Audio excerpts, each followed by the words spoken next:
ચાંદીપુરા વાયરસના કહેર વચ્ચે સિઝનલ બીમારીની ભીતિ। રાજકોટમાં ડેન્ગ્યુ, મલેરિયા અને વાયરલ ઇન્ફેક્શનના કેસ વધ્યા। અમદાવાદમાં ઝાડા ઉલટીના 300થી વધુ દર્દી સારવાર હેઠળ।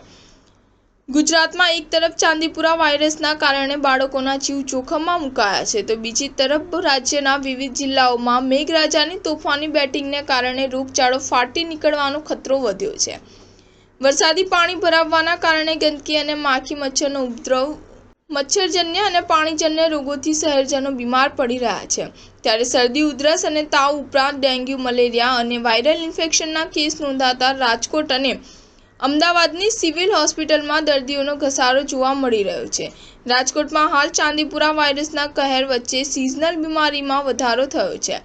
ચોમાસાની સિઝનના કારણે શરદી, ઉધરસ, તાવ, ઝાડા ઉલટી તેમજ ડેન્ગ્યુ, મલેરિયા, ટાઇફોઇડ, કોલેરા અને વાયરલ ઇન્ફેક્શનના દર્દીઓનો સૌરાષ્ટ્રની સૌથી મોટી રાજકોટ સિવિલ હોસ્પિટલમાં ઘસારો જોવા મળી રહ્યો છે અને રોગચાળો વધતા સિવિલ હોસ્પિટલની કેસબારી તેમજ દવાબારી ખાતે દર્દીઓ તેમજ તેના સગાઓ ખૂબ મોટી સંખ્યામાં ઉમટ્યા હોય, કતારો લાગી હોય તેવું જોવા મળી રહ્યું છે।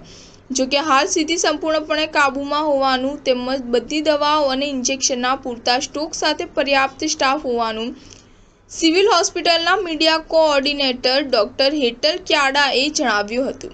સિવિલ હોસ્પિટલમાં બાળકો અને સગર્ભા મહિલાઓ માટે પણ ખાસ જનાના હોસ્પિટલ ઊભી કરવામાં આવી છે, જેના કારણે દાખલ દર્દીઓ માટે બેડ અને સ્ટાફની સંખ્યામાં પણ વધારો થયો હોવાથી દર્દીઓને પણ લાભ મળી રહ્યો છે।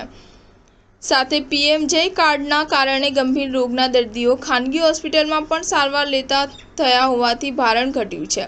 જોકે ચાંદીપુરા વાયરસના હાલ 5 શંકાસ્પદ દર્દીઓ સારવાર લઈ રહ્યા છે અને 2 પોઝિટિવ કેસ નોંધાયા છે। સ્ટાર ન્યૂઝ 7 હંમેશા સચ્ચાઈની સાથે।